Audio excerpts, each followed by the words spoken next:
All right, today we're going to dive into something I think we can all relate to, the hidden cost of all those productivity hacks. We're all constantly chasing a more efficient life, right? But what if the very tools we're using to get there are actually secretly holding us back?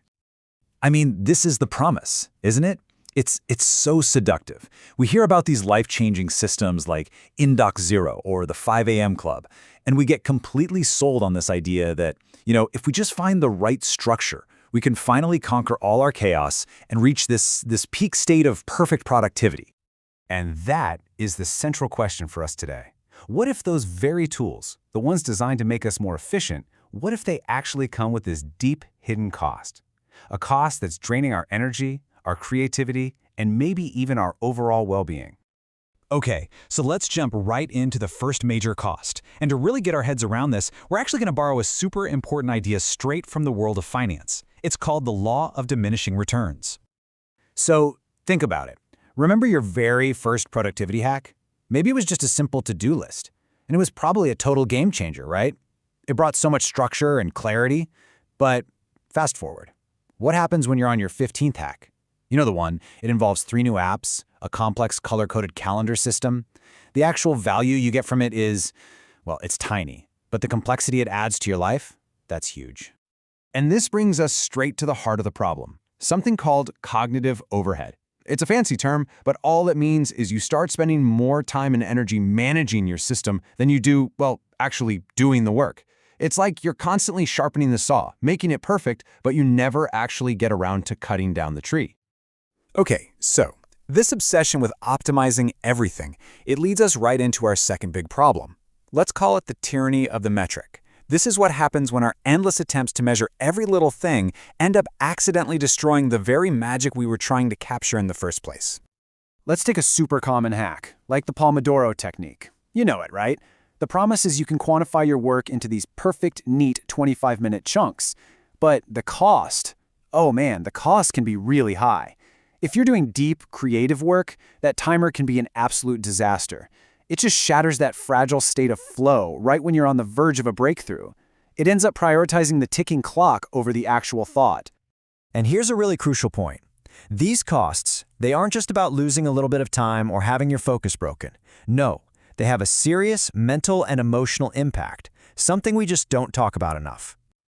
Think about it. These tools were supposed to bring us calm and feeling of control, right? But instead, it's like they inject this constant low-grade stress into our lives. They create this brand new kind of performance anxiety. Suddenly, your perfectly organized to-do list isn't a helpful guide anymore. It feels more like a 24/7 internal auditor, just judging every single thing you do. And a missed task? It's not just a missed task. It becomes this trigger for a wave of shame because you feel like you failed the system. And this is that toxic flip, that complete inversion of what we were trying to do. The system was supposed to serve you, but now you are serving the system.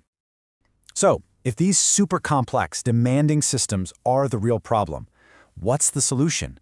Do we just need another, better system? The answer is a hard no. The way out of this trap isn't a new tool. It's a completely different way of thinking.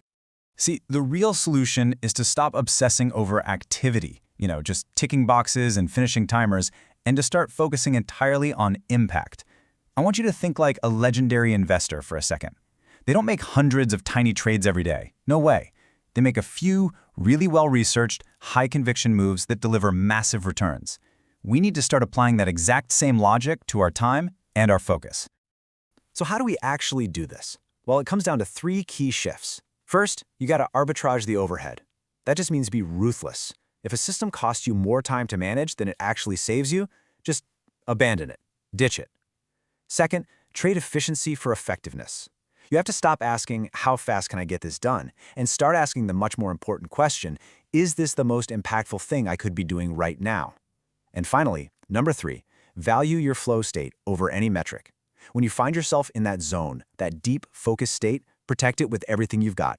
Do not let a timer or a pop-up notification break that magic spell. All right, so let's bring this all together by completely redefining what it really means to be productive. It's not about turning yourself into some perfectly optimized, efficient machine. It's about something much, much more human. And this might be the single most important takeaway of the whole thing. The ultimate productivity hack is realizing that being a highly effective human being is a deeply, deeply inefficient process. True effectiveness, the kind that leads to those big breakthrough ideas and really meaningful work, it actually requires messiness. It needs downtime, it needs boredom, and it needs that huge, unmeasurable space for uninterrupted thought. And that's just not something you can schedule in a 25-minute block. Because ultimately the real advantage, the real alpha, to borrow that finance term again, it's not going to be found in the next hot app or some new clever color coding system. It's found in the stillness. It's found when we stop trying to optimize all the trivial little things and instead create the quiet space that's required for the deep thinking that actually moves the needle. So the question we should be asking isn't, how can I do more? But how can I create the space to do the few things that truly, truly matter?